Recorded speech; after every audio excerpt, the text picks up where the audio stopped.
Sobrenatural. A vida de William Branham, por Owen Jorgensen.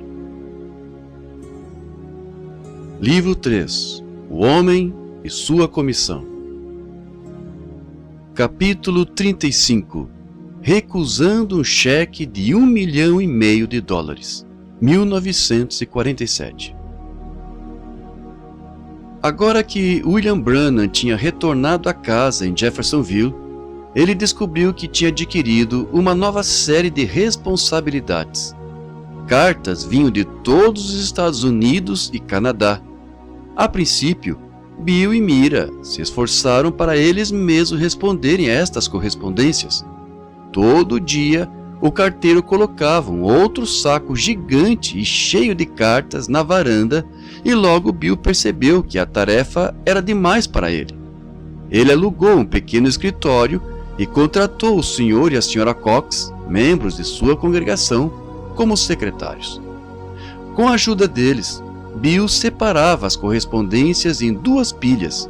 O maior e primeiro acervo de cartas vinham de grupos de pessoas descrevendo seus problemas e necessidades e pedia a ele para orar por elas.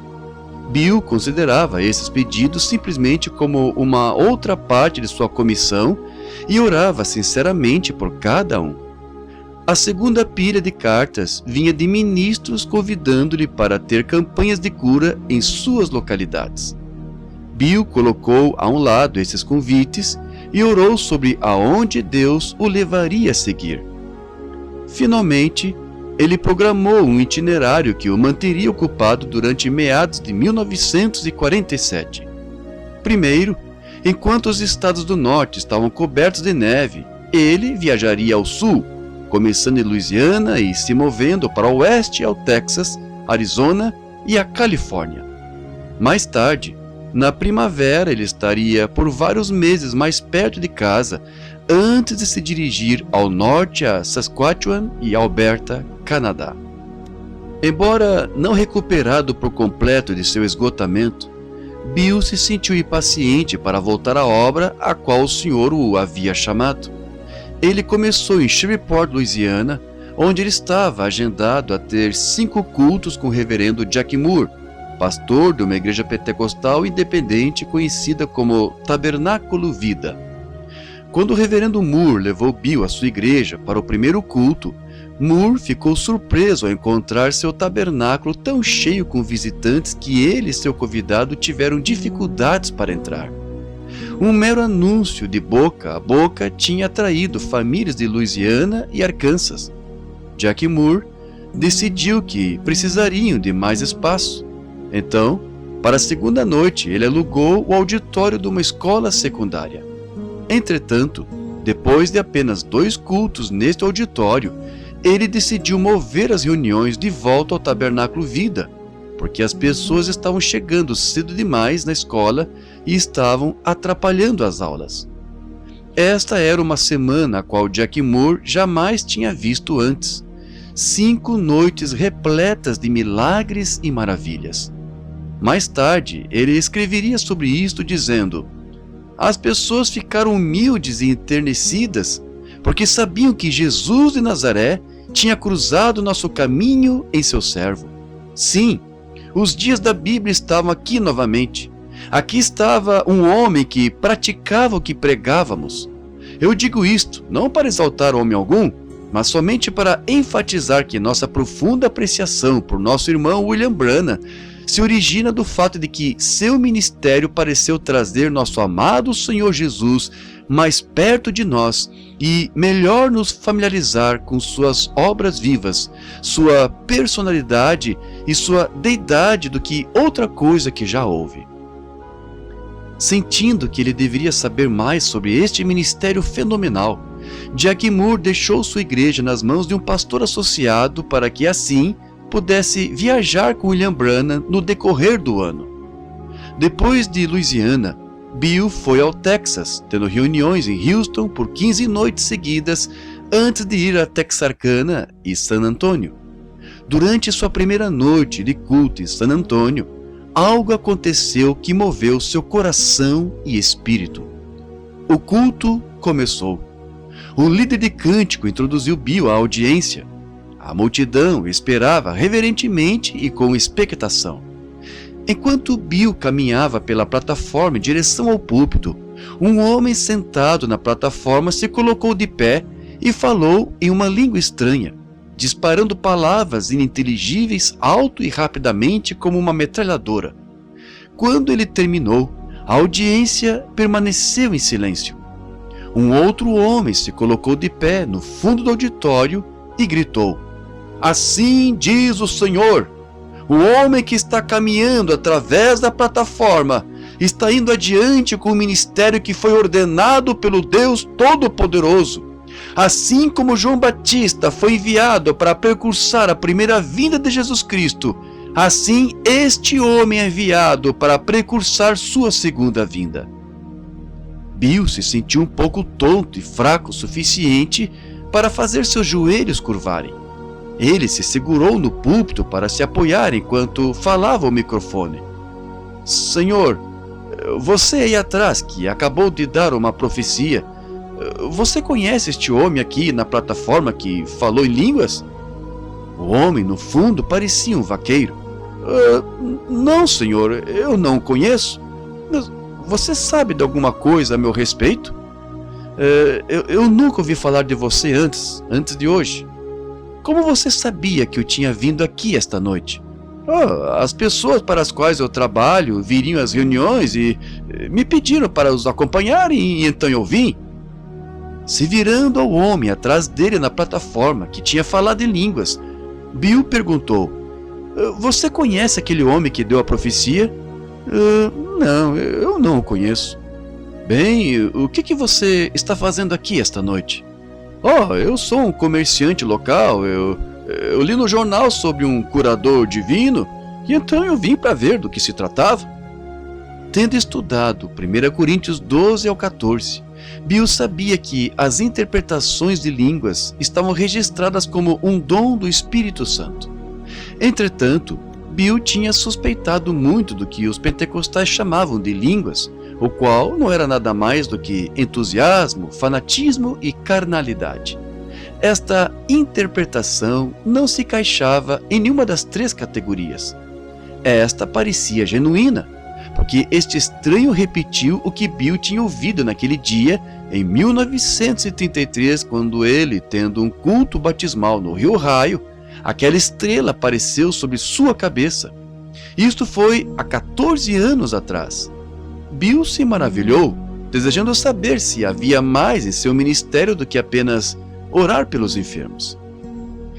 Depois de Texas, Bill viajou a Phoenix, Arizona. O estresse continuou a atormentá-lo. Ele sentia algo mais do que apenas longas horas de pé e pouco descanso. Quando Bill orava pelos enfermos, ele de fato sentia as forças demoníacas que pelejavam. Isto o cansava tanto quanto cavar um fosso em terreno rochoso com uma pá e uma picareta.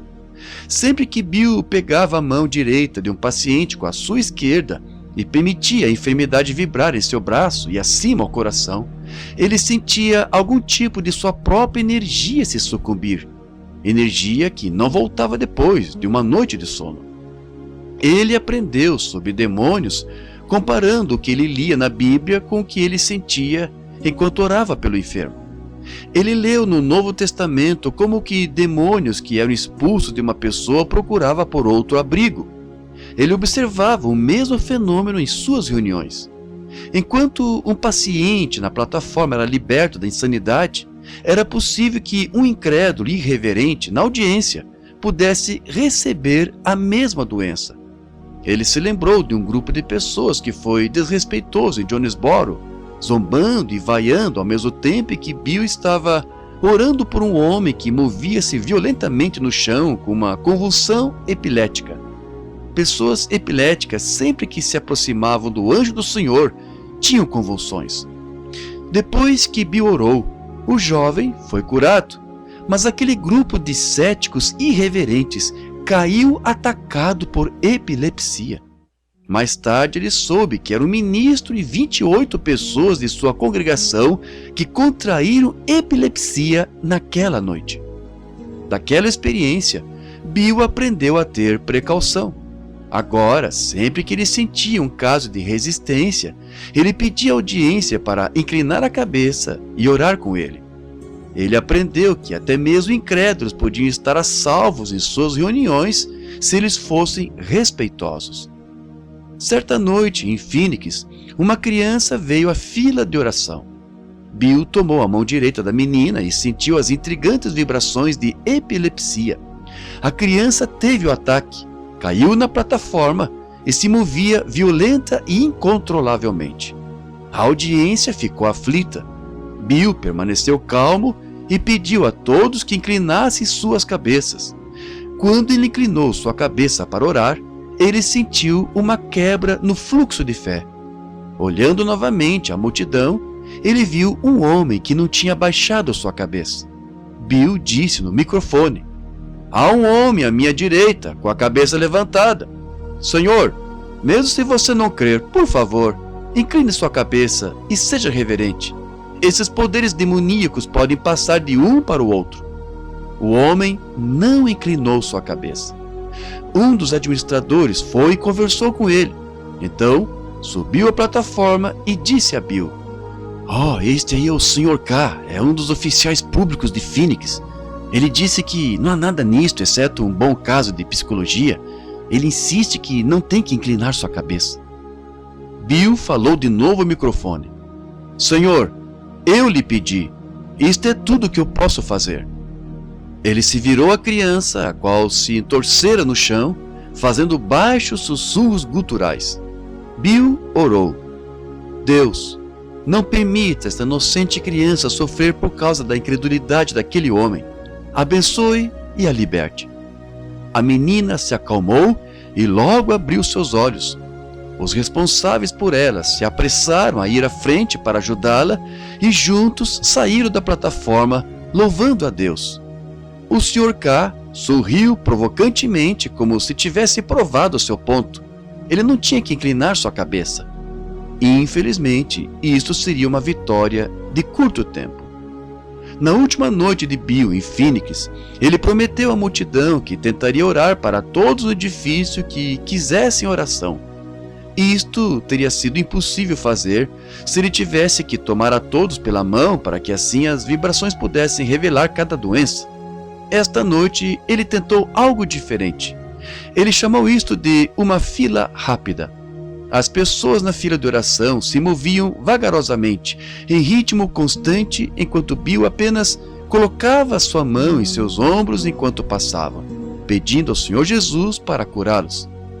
Muitos milagres aconteceram naquela noite, embora talvez o mais impressionante é o que aconteceu a Red Waldorf, uma mulher que estava morrendo com câncer no coração, fígado e colo.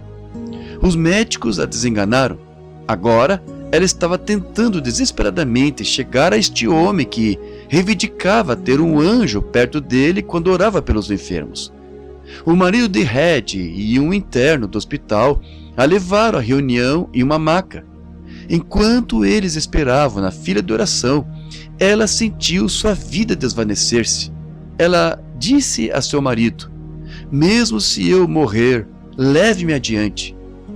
Eles estavam a uma longa distância na parte de trás. Enquanto a fila avançava lentamente adiante, ela ficou inconsciente.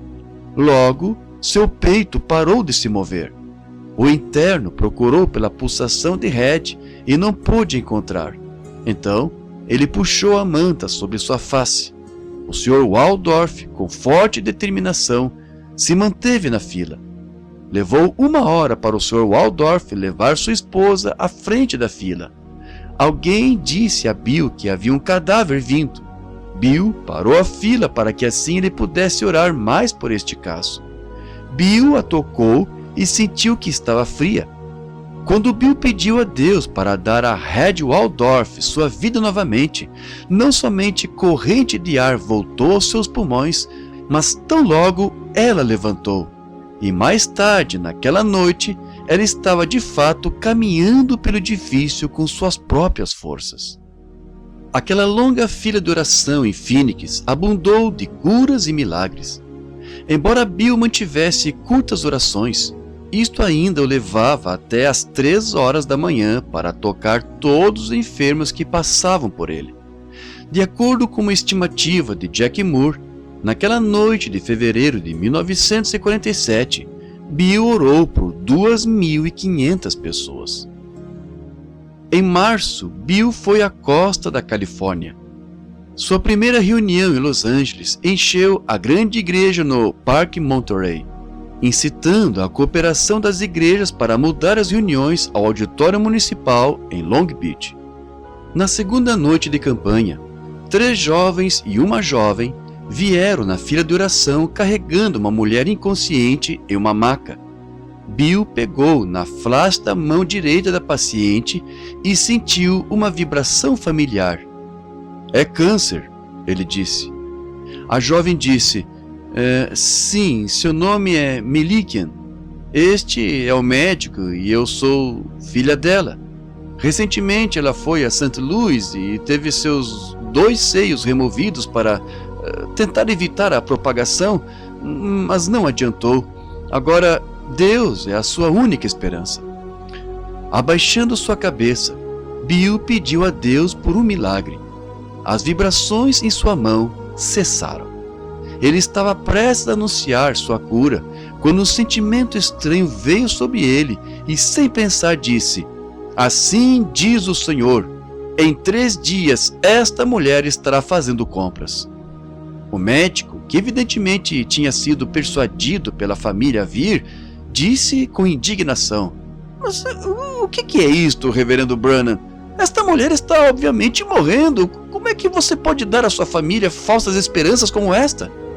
Calmamente, Bill respondeu: "Doutor, se esta mulher não estiver curada e caminhando pelas ruas em 3 dias, você pode colocar uma placa em minhas costas dizendo que eu sou um falso profeta, e você pode me levar no capô de seu carro ao redor da cidade."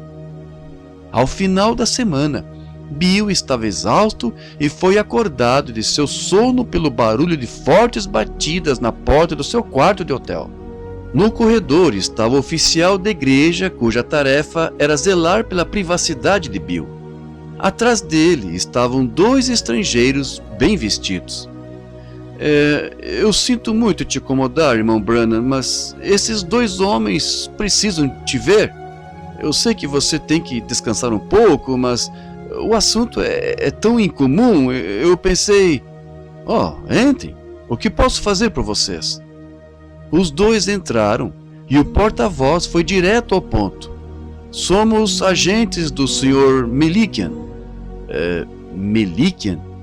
Bill repetiu o nome, tentando se lembrar de onde ele ouvira. "O Sr. Melikian é dono da empresa Mission Bell Winery. Sua esposa foi curada de câncer em suas reuniões no começo desta semana." Agora Bill se lembrou da mulher inconsciente na maca. Como ela está?" "Sr. Branham, sua recuperação surpreendeu a todos, especialmente o médico dela. No dia seguinte ao qual você orou por ela, ela recuperou sua consciência e se sentou na cama. No 3º dia, ela foi fazer compra com sua filha, assim como você disse que seria. O Sr. Melikian está tão agradecido a ti que ele nos enviou aqui para dar-te este cheque de $1.500.000. O homem estendeu o cheque. Bill não se moveu. O homem disse: "Sr. Branham, isto não é uma piada. Este é um cheque perfeitamente bom e está nominal a você." Ele destacou o cheque. Bill ainda não pegou o cheque. Ele pensou sobre sua família morando em um casebre de 2 cômodos em Jeffersonville. Pensou a respeito de sua esposa ter que carregar água de meia quadra de casa. E então, carregando as roupas sujas para fora novamente porque a casa não tinha água encanada. Pensou acerca de como o frio e as frestas pelas quais o vento passava no inverno e como Mira colocava trapos ao redor das portas e janelas para evitar que o vento entrasse. Seria maravilhoso dar para sua família algo melhor, mas por muitos anos Bill tinha lutado para entender seu chamado no Senhor. Quando ele saiu da vontade de Deus em 1937, ele sofreu tão terrivelmente que agora nem mesmo esses $1.500.000 poderiam tentá-lo a se desviar de suas convicções. Ele não tinha curado a senhora Milliken de câncer. O Senhor Jesus Cristo a tinha curado. Assim, como ele aceitaria alguma recompensa por algo que ele não tinha feito? Além do mais, Bill notou 3 armadilhas que frequentemente derrubavam homens que começavam a viver para Deus: dinheiro, fama e mulher. Qualquer ministro que flertasse com esses perigos se arriscava a deslizar e cair. Bill, há muito tempo, tinha determinado ficar limpo dessas 3 armadilhas, sem se importar com que isto custasse a ele. "Oh, cavalheiros", ele disse firmemente, "eu não quero nem mesmo olhar para este cheque. Diga ao Sr. Milliken que eu aprecio a vontade dele, mas que eu não posso aceitar o seu dinheiro." Depois de sua última noite de fila de oração em Long Beach, Califórnia, a qual terminou às 2 horas da manhã, Bill cambaleou entorpecido e inconsciente até um carro que o esperava.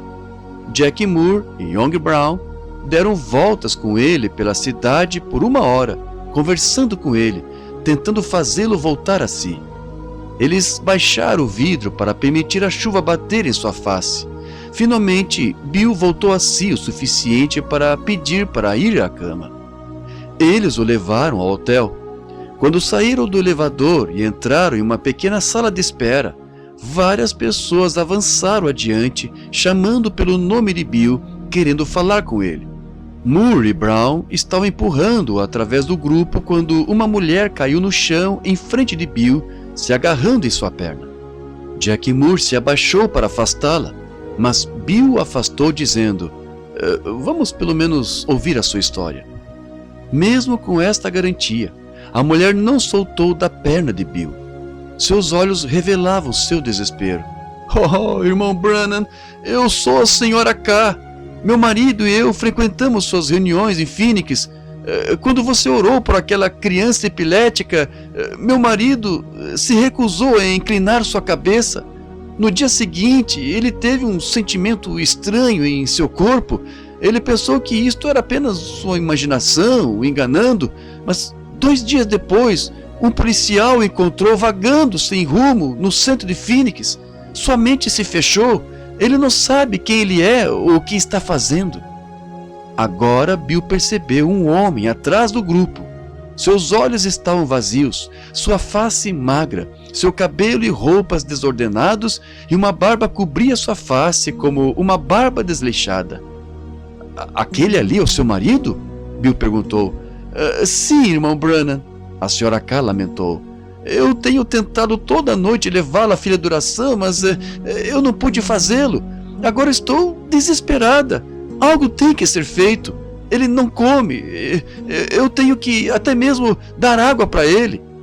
Ela encostou sua testa nos sapatos de Bill. Virando-se a Jack Moore, Bill disse: "Leve o Sr. K ao meu quarto para que assim tenhamos um pouco de privacidade." Jack Moore tomou o Sr. K pela mão e o guiou tão facilmente como se ele fosse uma criança. Bill tentou segui-los, porém, a Sra. K não soltou sua perna, nem mesmo pôde ser persuadida a não apertar tanto. Finalmente, Moore e Brown apanharam Bill e o levaram ao seu quarto, arrastando a Sra. K atrás deles. Depois de trancar a porta, eles, afinal, a persuadiram a se soltar da perna de Bill. "Irmã", Bill disse, "há cerca de 1 ano atrás, um anjo do Senhor me encontrou e me disse que eu levaria um dom de cura às pessoas do mundo. Ele me disse que se eu fosse sincero e levasse as pessoas a crer em mim, então nada pararia diante da minha oração. Eu tenho visto que isto é verdade. Não há aflição, independente de quão mal esteja, mas que seria curado se eu levasse tempo suficiente orando por aquela pessoa. Você crê em mim?" "Oh, sim, irmão Branham, eu creio." O Sr. K permanecia quieto, nem mesmo piscava, e estava com o olhar vazio. Quando Bill se aproximou dele, ele se encolheu para trás e grunhiu como um animal. Por segurança, Moore e Brown seguravam os braços do Sr. K, enquanto Bill colocava suas mãos sobre o homem para orar. A vitória não veio facilmente. Por 45 minutos, Bill lutou com um demônio de insanidade. Finalmente, o Sr. K piscou e olhou ao redor no quarto com o comportamento de um homem que tinha acabado de despertar em um lugar inesperado e estava desejando saber onde e por que estava ali. Depois de sua esposa explicar, o Sr. K abraçou Bill como um irmão que há muito tempo não via. Ele saiu do hotel com sua mente tão clara como nunca, entretanto, agora completamente simpatizante com o Evangelho de Jesus Cristo.